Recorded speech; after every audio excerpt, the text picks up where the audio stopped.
that for parents to thrive, their children need to be in a safe space, and that I think we can do more to provide those spaces in our community that are within walking distance of their homes, that give them an outlet that is positive and healthy.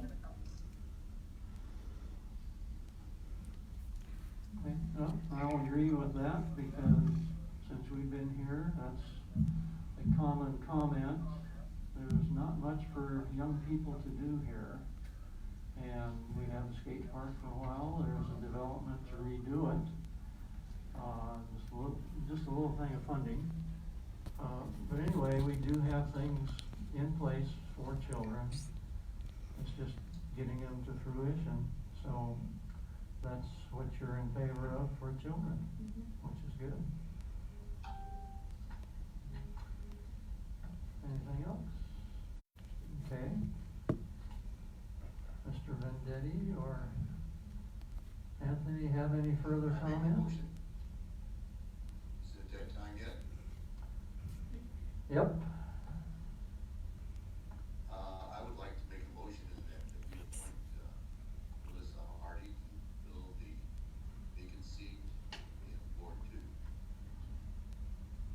I second it. Okay, we have a first and second. Roll call, please. Counselor Vendetti? I have a discussion on that. Oh, where have you been? Discussion. I'm just curious, is that the sole letter, the sole person you're the only one applying?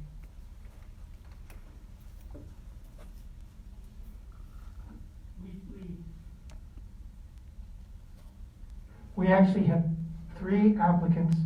One ended up living just across the street and actually lived in Ward 3.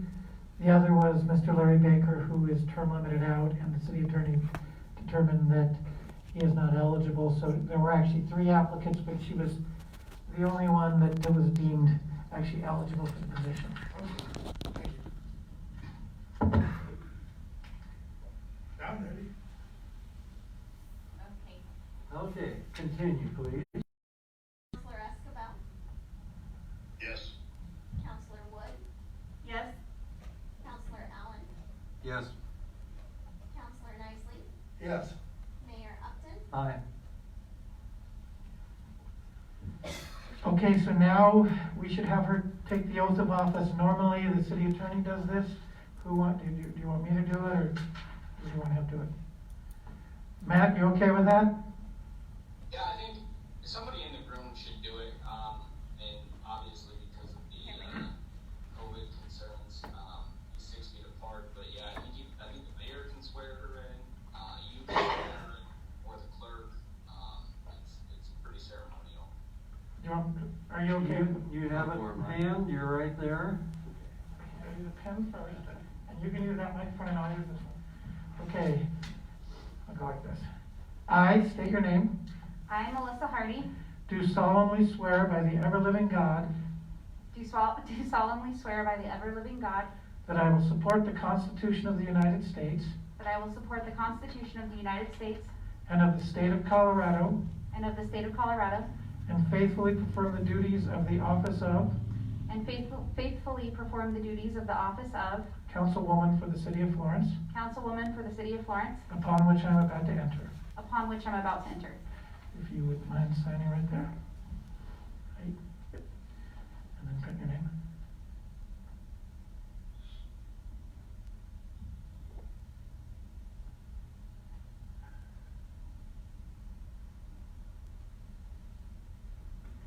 And then you just want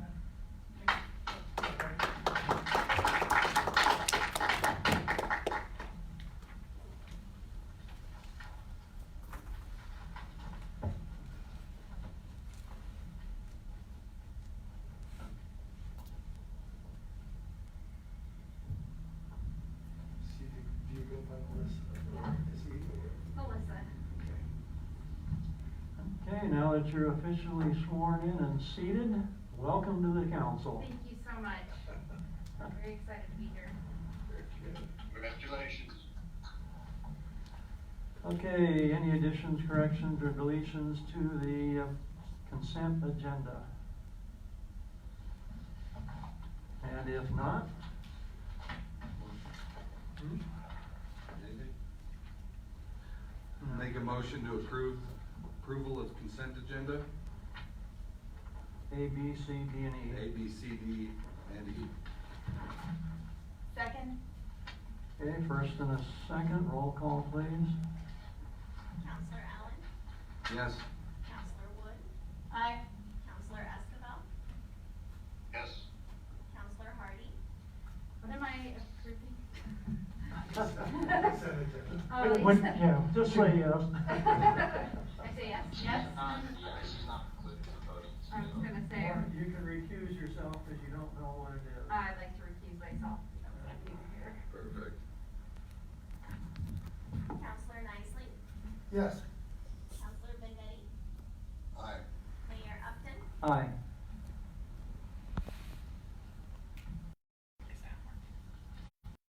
This page, discussion and action items, we have one thing here, temporary changes to liquor licenses, I would assume that's you, Jessica? actually, that's gonna be Mr. Patterson. Oh. Is this on? Yes. Okay. All right, what we have is as most of you are aware, things are a little different than they normally are. The governor has issued a series of orders relating to liquor licenses, et cetera. The last of which allowed restaurants that have liquor licenses to sell alcohol to go. That order was not clear at all in terms of whether people were, whether various liquor license holders were able to, how they're supposed to do it. It simply said they can do it. So the initial in consultation with our police department, because you are the liquor licensing authority, I don't know if you knew that or not, but the city council has a few hats, one of them being the liquor license authority. So we put in a temporary order until you were able to get to this meeting, and the temporary order that we have come up with is that, of course, all restaurants are able to sell alcohol, and it comes in factory sealed packages, so bottles of beer, bottles of wine, bottles of whiskey, or whatever else they could sell that, should they choose to. Sealed, right? Sealed. But the restaurants have been pushing, hey, the governor is allowing us to do, basically mixed drinks, and that is potentially a revenue source for those restaurants. The concern for the police officers is that is an open container the moment they pull somebody over. So the rule that we put in place, temporarily until you get here to say whether you agree with us or not, is that each establishment is required to come up with some version onto themselves of how they're gonna try to make the mixed drinks sealed. So whether they use duct tape or whatever they use, put it in cups and, somehow that there should obviously be no straws, et cetera, until they get there. Part of the other requirement is that it should not be in the front seat. If it's reachable by the driver, that is definitely an open container. So that is the temporary rule that we put in place, and bring to you. It's not necessarily a written rule, it's just simply what we've put in place is to allow them to do this so that we can comply with the governor's order, but try to have them not, allow that liquor in the front seat, or frankly, they've gotta come up with some way to do their best to seal it up. Tape over the straw hole or whatever it may be. Shane, to this point, we haven't had any problems, correct? Correct, we have not. So that's what we've been doing, but you as liquor authority, you need to give us direction if you're okay with the direction we've set. And this is good for 30 days from. Well, this was good, I think he's extended it now to April 30th, I believe, is that correct? 26th. 26th, okay. Yeah, just got out. So it's extended to April 26th, could be extended beyond that, not sure. We'll point out that the state of Virginia just went to June 10th last week and said we'll go backwards rather than continuing that on. We'll start at what we think is the worst possible date and try to make it shorter if that happens, so hopefully that happens. But where we are right now is through April 26th. Does this seem like an acceptable compromise to the council? Good with I me. have a question. Okay? I understand that the bars cannot be open because of this, but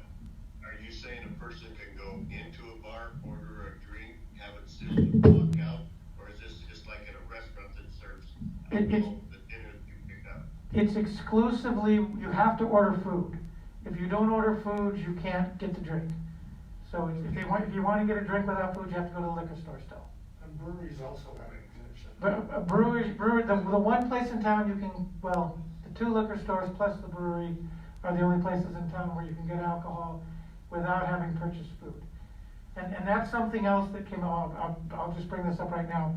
Last week there was a question that apparently in Canyon City they have determined that food carts are not, there's no way to maintain social distancing in food carts. We checked with County Health didn't know what to do about that, so we called the governor's office and spent quite a bit of time working with the governor's office. And the governor's office finally came back to us and said, you know, that is actually a discriminatory policy. We cannot cut food trucks out. There are obviously ways that you can maintain social distancing. You just have to, you know, maybe it's put a table out front of the food truck or whatever it may be. To my knowledge, we don't have any food trucks in town right now at this point, but we do not, from what the governor's office told us, we will not have the authority to shut down anything like that. So if a food truck comes in, as long as they purchase proper licensing and that kind of stuff, and are maintaining proper social distancing, they won't be able to sell alcohol because they don't already have the liquor license, but they would conceivably be able to sell to-go food. Okay, so back on the point, that's where we are, trying to comply with the governor's office. We have spoken directly to staff members in the governor's office to try to figure out what was intended, and basically what was intended by the governor was to try to make it essentially so drinks can be to go. But he was not presupposing to force that on every local alcohol board, local liquor authority. So you do have your choice as to what you want to do here. So is the question just that we need to say yes or no, they can take alcohol, or? Well, are we supposed to essentially, tell how they're the way that we're phrasing it is are you comfortable with what we've done? I assume nobody wants to go against the governor's order and say if it's factory packaged can go no matter what. I'm assuming that's something our city council is saying. Yes, if I'm wrong, please tell me. But that seems to be pretty clear from his order. Factory packaged is pretty much going to be allowed. The dilemma becomes mixed drinks. Can somebody take a mixed drink with them as long as the establishment has attempted to seal it and make sure that to pass on that it cannot be in the front seat? We're looking for a yes or no on that last one, and if the answer is no, that's fine. I personally go with. I'm having a difficult time understanding you, Mike.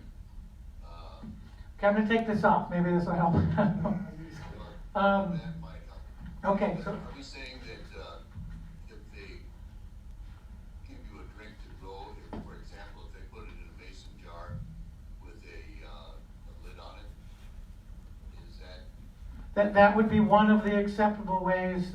Basically, we're putting it back on them to come up with their plan on how they're gonna do it. It could, to me, the simplest way to do it would be to put it in a plastic cup, tape over the straw hole, and send it out like that. That's one method of saying it is sealed. Maybe have the employee put their signature, put initials over that hole, so it's not removed until they get it home. If an officer pulls them over and finds a straw sitting in a cup with alcohol, they're going to get an open container violation. And that's the other thing that the restaurants are supposed to do, is stress to them, you still could receive an open container violation, so make sure you put this in the back seat or in the trunk or wherever would be appropriate. If there's 2 straws. If there's 2 straws, well, you still have an open container. Okay. As long as we're clear. And are restaurants, do we know, are they selling a lot of liquor like that? Or I don't know if they're selling a lot, but I know they're selling some. I think Quincy's. I think Quincy's Market, their definitely has. margaritas is like a big. Okay. Yeah. And that's part of the reason the governor did this, frankly, from what his staff said, was basically he was hoping to try to help as many of the businesses as possible with this little bit of extra way to sell. Well, it sounds like if they come up with an acceptable plan to seal a container, and it remains sealed until they get home, and if it doesn't, and they get pulled over for whatever reason, they're in trouble. That's right. Absolutely. Can yeah. we ask those businesses, those restaurants to post notices? Yes, absolutely, absolutely. We can have them post a notice, this is how they're doing it, that kind of a thing. Okay, yeah, we can absolutely do that. I'll go visit everybody, all the restaurants tomorrow, all the ones that have a liquor license. I agree with the suggestion that there should be accountability if they seal it with something, I used to do forensic evidence collection once upon a time. So, all I did was you would take something and then your initials, there's something that indicates that's your tape that fills an envelope, but that there's accountability there, so that somebody can't just remove it and then just fill it with something else, that they would want to do something for them to show that they're the ones who sealed that and it's remained sealed because that's their individual. I don't know if there's a way to suggest that, put that out to them. Okay, so what we're saying is, make sure we post some kind of notice about, and we'll work on that. And then also, you like the idea of having them initial it as, okay. Okay. Any other concerns about, I don't think we really need, I guess we'd look to the city attorney on this. I checked to see if he's. Yeah, I got my hand raised on the Zoom part. A couple of comments. One would be to be very clear that the onus of compliance is still on the liquor license distributor, in this case, the restaurant, liquor license holder. That they understand that they're kind of stepping outside the normal, and so they need to take extra care to comply. And the second half of that is to make sure that we are clear on what we expect. So if the council's saying, our policy is going to be A, B, and C, we need to list out A, B, and C, and then that should be part of what's posted or given to whoever's doing the actual distribution of the liquor. That way everyone's on the same page. Whether they would, it's not going to be a defense of, oh, I didn't know to have an open container. The governor didn't say, hey, you can have now you can drive around and have an open container in the vehicle. What the governor said is, restaurants, you may now offer it to go, but it's on you to seal it. So the restaurants need to understand they're taking a risk in doing this, and then the city should take the position of, in order to comply, and we'll allow you to do it, but here's what you need to do. And I think that's something that we don't want each individual restaurant coming up with a posting. We want to provide.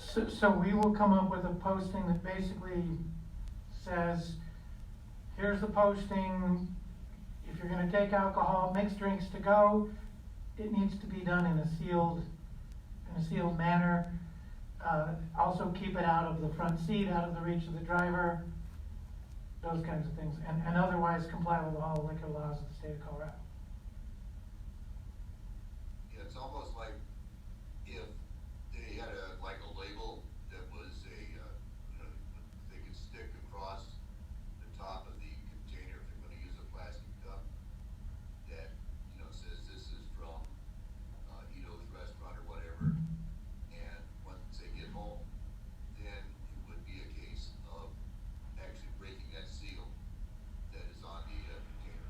Okay, all right, that sounds like something we could be a little more prescriptive in what the seal is. Essentially, there's all kinds of cheap little things that could go over the straw hole, and as long as that's sealed until they get home, and if it does the two edges of the cup too, then that would take care of, or two of the edges of the cup. Does that sound like what you're talking about, Mr. Vendetti? Yeah, that sounds like something we need to do. It's like, it's like when it goes out, it has a seal across the top of it that is, when they get home and they open it, they break the seal. It's not like they come out with a cup and a straw. Okay, I think that actually can make it pretty clear, we can be pretty clear with people what we're looking for. Okay, Matt, I'm assuming we would want essentially a motion that directs staff to continue with this practice, but essentially create the notice that includes a seal, keep the alcohol out of the front seat and otherwise comply with all liquor laws of the state of Colorado, is that correct? Yeah, and I'm happy to take a look at it before it goes out. Okay. Could we get a motion to that effect if council's, I guess if you're against it, vote no, but if you like the idea, if somebody would make a motion? I would make a motion. Second, somebody? Second it. Okay, we have a first and second, roll call please. Counselor Vendetti, Aye. Counselor Escabel, Yes. Counselor Wood, Aye. Counselor Allen, Aye. Counselor Hardy, Yes. Counselor Nicely, Yes. Mayor Upton. Aye. Okay, we're good. Now, Melissa, one thing, your microphone needs to be in front of you when you're speaking, because this is all recorded. And we need to, get it clear. We do have one rebel here half the time. Not just a bandit with his mask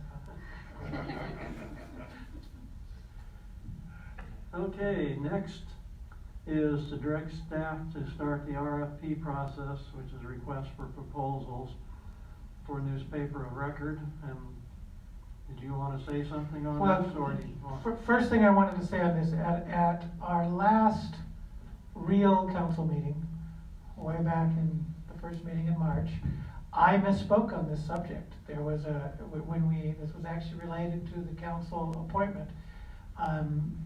I did not find in the newspaper, and I wasn't the only one, but there was absolutely an advertisement in the newspaper that I missed. And we thought that had not been advertised. I misspoke in the council meeting, and it turned out that it was in fact in there. I missed it. And so I want to I promised Mary Ann Burke that I would put that on the record. She was right, I was wrong. So if Mary Ann is listening, I apologize for my misstatement there. We had delayed one more meeting, which ended up being essentially 2 more meetings for the appointment, because we didn't think that the advertisement was in there, but it actually was, so I was wrong. And basically what we have on this is we usually do this late in the year, but this is something that you can essentially do at any point, and this is simply to direct staff to go out to an RFP, a request for proposal for a newspaper of record. Right now we have the Florence Citizen as our newspaper of record. The Daily Record out of Canyon City has been trying very hard to get that status with us. Obviously, I'm pretty sure that the Citizen wants to keep it as well, but this is a council decision, and so there's been some discussions amongst various council members and the mayor about going out for this RFP. So we put this on the agenda for you to make a decision whether you want to direct us to do an RFP at this time or not. I'd like to make a motion, Mr. Mayor. Oh. I'd like to make a motion, we direct staff to start a request for proposal process for the newspaper of record. Do we have a second? Second. Okay, first and a second, roll call please. Is there, oh, sorry. Any discussion? Yeah. Nope, not on this part of it anyway. Anybody? I think you might have one. Oh, Just to clarify exactly what we're voting on, we're gonna, What you're voting on is simply to request for proposal. We won't advertise it because there's only 2 eligible newspapers around. You have to meet a certain level of circulation within the county or within the jurisdiction. And there's only 2 right now that have gone through that process to certify that. There's a 3rd that could potentially do it, but at this time they have, to my knowledge, at least when we checked on it a few weeks ago, they have not done it. Just to be safe, we would probably also check in with that 3rd newspaper just to be sure. But not anybody can do this. You have to have general circulation. So it's 2 newspapers and possibly a 3rd. I think they probably meet the requirements but have never done it, the Crusader. But we would check it, if it's the council's pleasure, we would check in with them as well, just to make sure we're not being discriminatory in any policies. Yeah, Mike, I would suggest that you check in with them, if you're not gonna post it. Okay, we will this, we will do that, check with all three basically. Okay. And roll call, please. Counselor Nicely, Yes. Counselor Allen, Yes. Counselor Wood, Yes. Counselor Escabel, Yes. Counselor Hardy, Yes. Counselor Vendetti, Yes. Mayor Upton. Aye. I like that. She's got it now. Okay, We still use that microphone. now, next is, I'd be surprised, oh no, first thing is appointment for the planning commission. And again, we have one applicant for that, and that is Jackie Chester, who has been on a number of years and would like to be back on. I have a letter here.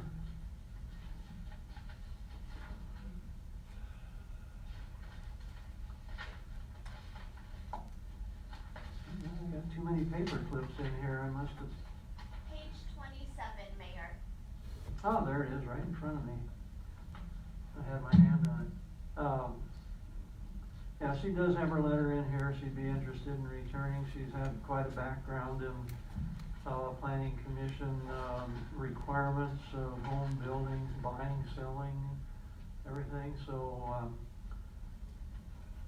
I would be more than happy to appoint her to the planning commission. So does that mean you're gonna do it? I believe I I know will. you're happy to do it. All right, I will appoint her to the planning commission. Just to let the new just to let the new council member know, appointments to planning commission are mayoral appointments. Most other things are full council appointments, but there's a few things that are mayoral appointments. Okay, next is the mayor's report. Very limited, it's just keep those masks on and gloves on and distance apart and do whatever business you need with the city remotely if at all possible. As far as any meetings, none. I'd be surprised if anybody else had meetings, but you can surprise me. Do you have one? I got I sent a, email to Debbie Bell, you know, and, one thing that she mentioned, and this would probably involve Shane, is that they are, putting their health department, along with the code enforcement. Make sure that, you know, like restaurants, whatever is, you know, one of the problems that I see coming up on the internet is youngsters out roaming around and other people roaming around, and it's, today I saw that the number of cases has started to kind of decline with the coronavirus, and that is due to social distancing, I would think. And this is basically an enforcement thing, and what are we doing, Shane, on that? Shane. The masked man in the middle. So we haven't had a lot of calls about stuff like that. The officers have basically, when they see groups of kids, in the parks, stuff like that, we just let them know that the parks are closed at this time. We get a little bit of flack for it, you know, the fun police, but, most people are listening. It's kind of one of those things, personally, I'm torn. They're not doing anything wrong, you know, they're being good kids. It's hard to be cooped up, and there's one or two of them, most of the time they're siblings. So, you're not really protecting each other because you live in the same house. But we really haven't had a lot of problems with it. Okay, well, that's good. I mean, it's just, and, are we encouraging people when they're out to wear masks like you are? I have not done that. It's kind of one of those things, there again, it's not a mandate by the governor. I do see a lot of people with them. If people have asked me about it, I give them my opinion, which obviously I think it's a good idea for everybody. So, I mean, I don't, there again, we don't deal with that too much. The people kind of stay away. We have been just responding to calls, so we're not going out looking for trouble, if you will. Yeah, I've noticed that, with the, reduction in traffic, people go a lot faster. We have had a few cars that we've stopped for speeding. Yeah, I guess they think that we're not going to stop them for that. But we have stopped a few cars for excessive speed.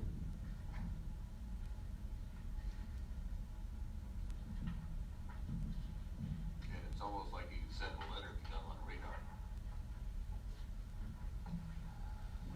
Okay, that's all I have. Okay. Okay, anybody else have a comment on meetings or just in general? I have some 3 or 4 things that are not reports from meetings, but I have had 3 or 4 different people approach me and ask me some questions that I told them that I would try to find out what I could. Another one basically with the police department. I had a citizen come up to me the other day. I do walk in the morning. I stay distanced away. I keep to myself. I just walk and get in a little exercise.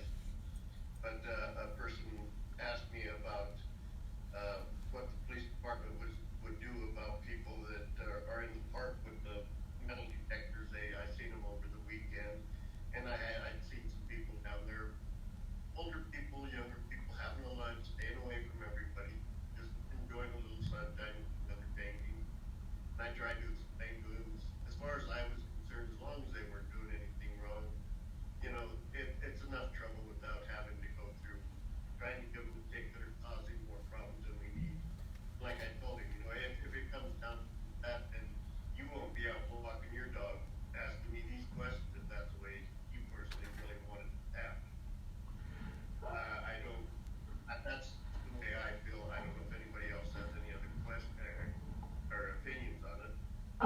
Councillor Escabel, the interesting thing about the governor's directive is the governor's directive does encourage people to continue to exercise, to do things like that.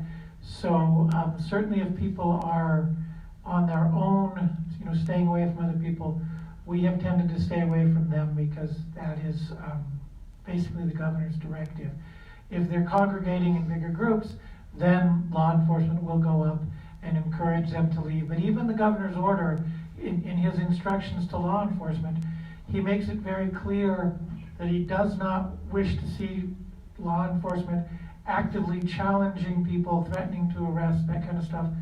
What they want to do is encourage people to go home, encourage people to social distance as much as they can and stay safe. So that's the direction.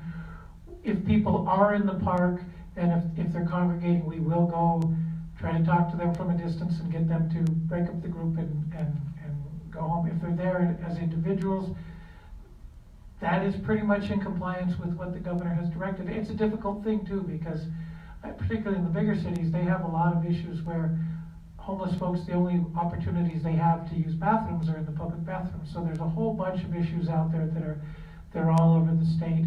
So our law enforcement department is no different than the others. They're trying to handle it with tact and diplomacy as much as possible. Yeah, that's the way I feel. I think that, you know, it's enough being cooped up and all the problems we're going through without going insane. That if you can get out a little bit and stay and do take care of whatever you're supposed to, let it be, and that should be okay with what's going on. Another problem I had was a person on 3rd Street, right on the corner of 3rd and Robinson. The sidewalk going onto the road is broke. The concrete that goes across the ditch there is broke. It's a tripping hazard. He said he'd seen 2 or 3 people fall there, and he said instead of fixing it, they just went and painted it yellow. Wanted to know if there was anything, or somebody could check it or see if there was something that could be done.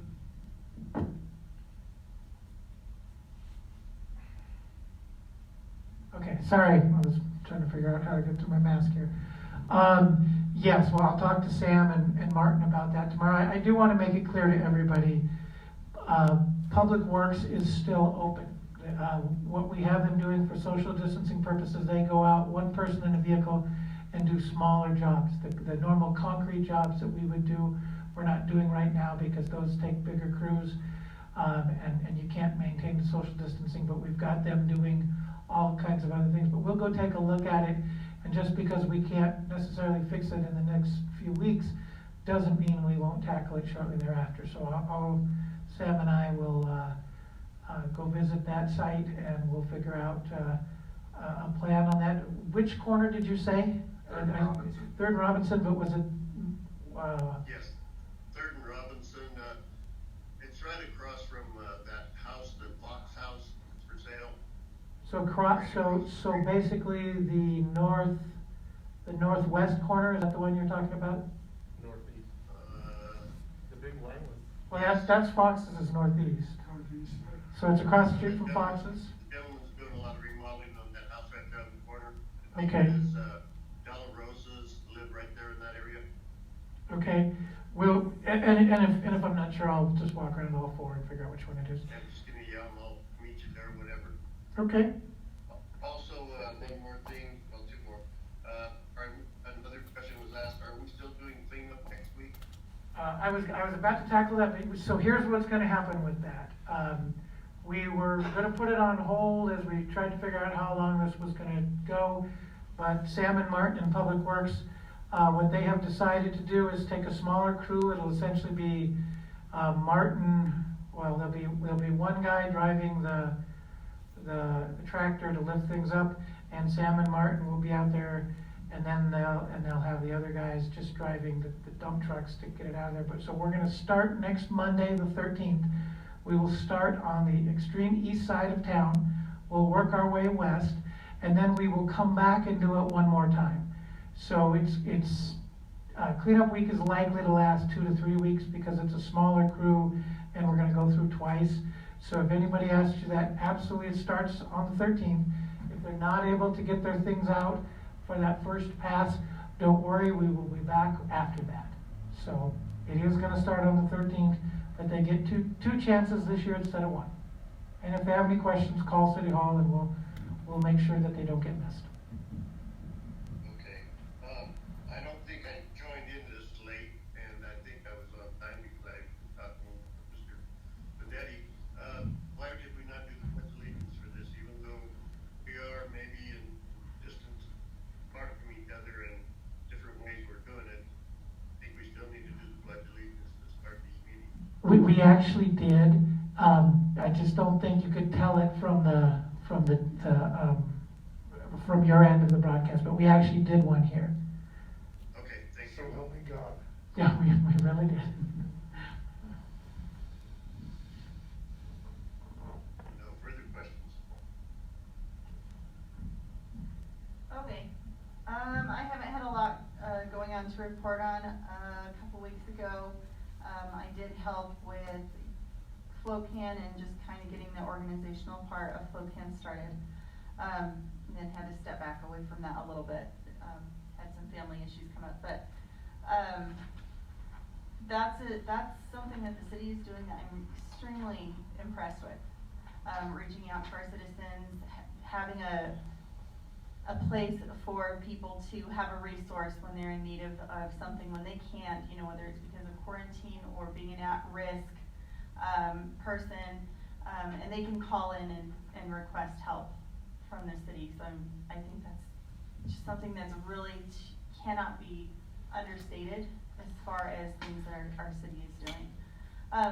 Also, on a separate note, I did see Sam and Martin out today with the Public Works, and they were filling potholes. And I was also impressed by that.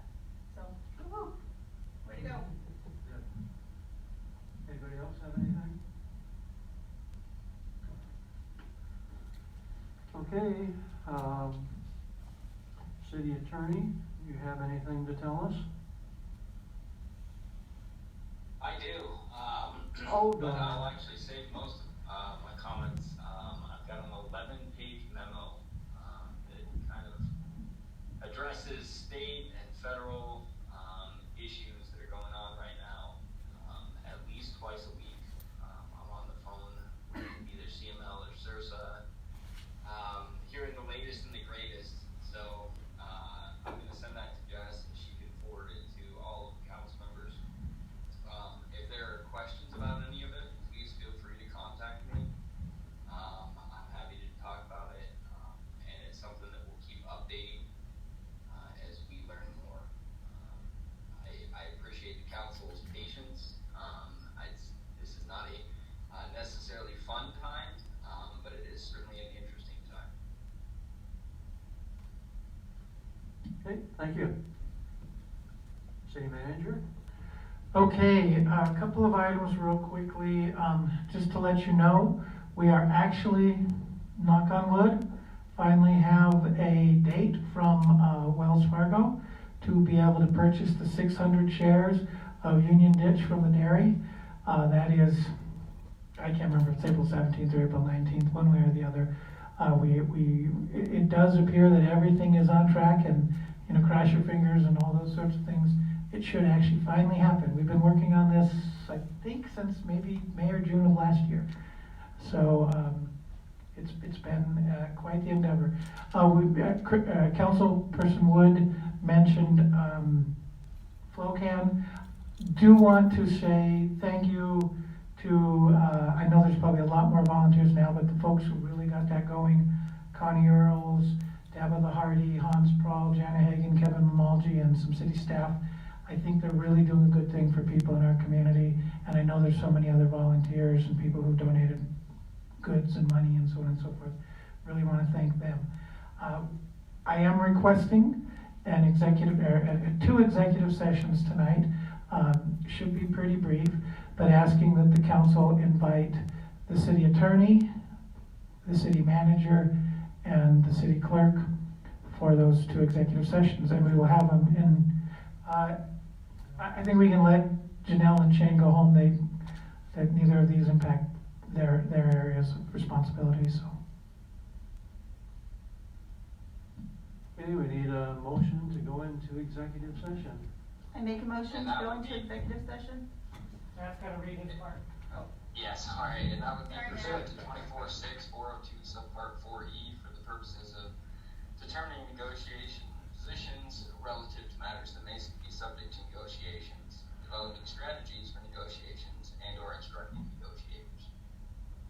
I would make a motion that we go into an executive session for the purpose of determining positions relative to matters that may be subject to negotiation, developing strategy for negotiations, and/or instructing negotiators pursuant to CRS 24-6-4024E. How do you like that, Matt? I like it. Second. All right, first and a second, roll call. Counselor Vendetti, Aye. Counselor Wood, Aye. Counselor Escobar, Aye. Counselor Allen, Yes. Counselor Hardy, Yes. Counselor Nicely, Yes. Mayor Upton. Aye. Okay, so if we can turn that off back there, and we'll have to do something different with. How can I get how to do that?